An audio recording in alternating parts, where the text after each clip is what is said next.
স্বৈরতন্ত্রের পক্ষে যায় আমাদেরকে আরেকটি বিপ্লবের প্রস্তুতি রাখতে হবে ইনশাআল্লাহ। চাঁদাবাজির নতুন সংজ্ঞায়ন করেছে সমঝোতা। তারা আওয়ামী লীগের সাথে সমঝোতা করে, চাঁদাবাজির সাথেও সমঝোতা করে, সন্ত্রাসের সাথেও সমঝোতা করে, দুর্নীতির সাথেও সমঝোতা করে, ভারতের সাথেও সমঝোতা করে, আওয়ামী লীগের সাথেও সমঝোতা করে। এই নব্য সমঝোতাকারীদের আমাদের বয়কট করতে হবে ইনশাআল্লাহ। না হলে আজকে যেমন মানুষ বলছে আব্বাস চাঁদাবাজ, কালকে বলবে বিএনপি চাঁদাবাজ। রংপুরে নতুন একটি বিজয়ের সূচনা হয়েছে, সেটা কি আপনারা টের পেয়েছেন? সেটা হলো আওয়ামী লীগের যে দোসর ছিল জাতীয় পার্টি, সেটা রংপুর থেকে ওয়াশ আউট হয়ে গিয়েছে এবং তারা বিরোধী দল হিসাবে সংসদে অ্যাক্ট করলো। তারা ছিল গৃহপালিত বিরোধী দল। রংপুরবাসী তাদেরকে লাল কার্ড দেখিয়েছে। জাতীয় পার্টি বহুত কথা বলতো, বাংলাদেশের কোথাও জায়গা না পাইলে নাকি তাদের রংপুরে জায়গা হবে। রংপুরবাসী তাদের সঠিক বিচার করেছে এবং জায়গা ঠিক করেছে যে ফেসিবাদী কোনো শক্তির সাথে তারা আপোষ করবে না ইনশাআল্লাহ। প্রিয় রংপুরবাসী, আমরা বাংলাদেশের খুব সংকটের মুহূর্তে যাচ্ছি। আগামীকাল সংসদ অধিবেশন শুরু হচ্ছে। আগামীকাল বাংলাদেশে সিদ্ধান্ত হবে বাংলাদেশ কি গণতন্ত্রের পক্ষে যাবে নাকি স্বৈরতন্ত্রের পক্ষে যাবে। যদি আগামীকাল বাংলাদেশ স্বৈরতন্ত্রের পক্ষে যায় আমাদেরকে আরেকটি বিপ্লবের প্রস্তুতি রাখতে হবে ইনশাআল্লাহ। আমরা অনেক ভুল করেছি, আমরা অনেকের প্রতি দয়া দেখিয়েছি, অনেকের প্রতি মায়া দেখিয়েছি, অনেকের প্রতি সহনশীল আচরণ করেছি, ভদ্র ব্যবহার করেছি, সভ্য সমাজের সূচনা করেছি। কিন্তু আমাদের যে দুর্বলতাকে আপনারা নিয়ে বাংলাদেশ আওয়ামী লীগের পুনর্বাসন, চুপ্পুর যে ভাষণ সংসদে বাজানোর প্রচেষ্টা করছেন, আওয়ামী লীগের অফিস খোলার চেষ্টা করছেন, এই সকল পায়তারা যদি চালনা আপনারা রাখেন তাহলে আপনাদের বিরুদ্ধে আমাদের যুদ্ধ অবতীর্ণ হতে হবে ইনশাআল্লাহ। গতবারে আমরা একটা ভুল করেছিলাম, আন্দোলনে অনেকে স্টেক নিয়ে বাংলাদেশের জনগণের উপরে চাঁদাবাজির মহাসাম্রাজ্য চালিয়েছিল, সন্ত্রাস চালিয়েছিল, দুর্নীতি চালিয়েছিল। এবারের আন্দোলনে আমরা বলবো যারা চাঁদাবাজি করেন, সন্ত্রাসী করেন, দুর্নীতি করেন, আল্লাহর রাস্তায় আপনারা দূরে থাকবেন। আন্দোলনের দোহাই দিয়ে আপনাদেরকে আমরা চাঁদাবাজির গ্রিন কার্ড আর দিতে পারবো না। নতুন ভাবে শুরু হয়েছে, অনেকগুলা মন্ত্রী হয়েছে, চাঁদাবাজির নতুন সংজ্ঞায়ন করেছে সমঝোতা।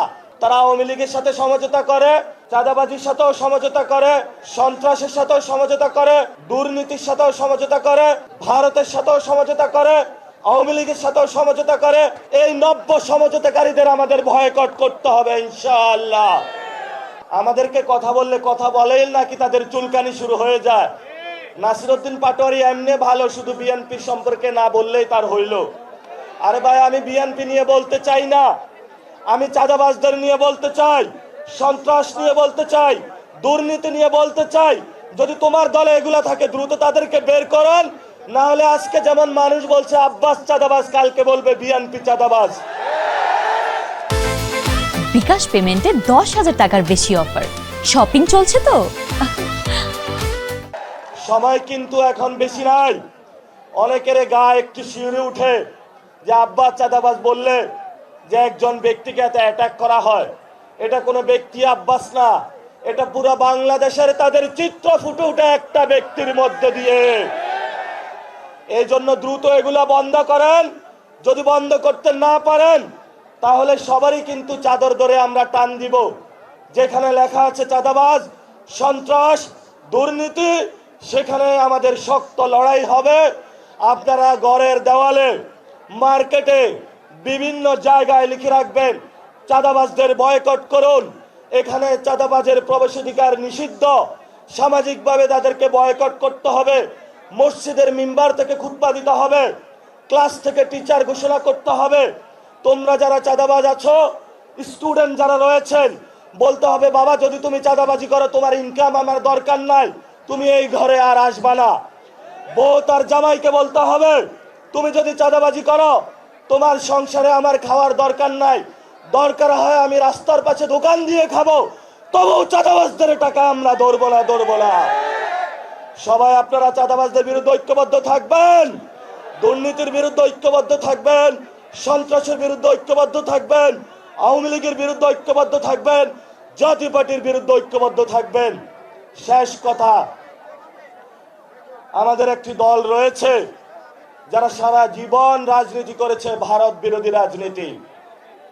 এখন তারা ক্ষমতার মোহে অন্ধ হয়ে ভারতের সাথে সমঝোতা করেছে। বাংলাদেশে আমরা বলতে চাই, আমরা মান মর্যাদা চাই। আমরা হতে পারি গরিব, আমাদের অনেক সংকট থাকতে পারে, কিন্তু মর্যাদার প্রশ্নে আমরা কোনো দেশের সাথে সমঝোতা করতে রাজি নই। তোমরা যারা সমঝোতা করেছো, আওয়ামী লীগের সাথে আতাত করেছো, বাংলার মানুষ একদিন তোমাদেরকে জবাব দিবে। গত 50 বছর রাজনীতিতে প্লে করেছো ভারত কার্ড, নতুন করে এখন সমঝোতার কার্ড চালু করেছো। আমরা তোমাদেরকে হুঁশিয়ার করে দিতে চাই, বাংলাদেশের মানুষ 18 কোটি মানুষ যতদিন জীবিত থাকবে, রংপুরবাসী যতদিন থাকবে, ভারতীয় আধিপত্যবাদ আমরা বাংলাদেশে মেনে নেব না। আপনারা সবাই হাত তুলে শপথ করুন, ভারতের বিরুদ্ধে বাংলাদেশের আমাদের লড়াই সংগ্রাম ঐক্যবদ্ধভাবে চলবে। চাঁদাবাজদের বিরুদ্ধে লড়াই চলবে, সন্ত্রাসের বিরুদ্ধে লড়াই চলবে, আওয়ামী লীগের বিরুদ্ধে লড়াই চলবে, জাতীয় পার্টির বিরুদ্ধে লড়াই চলবে। সেই বিপ্লবে দেখা হবে। সবাই ভালো থাকবেন।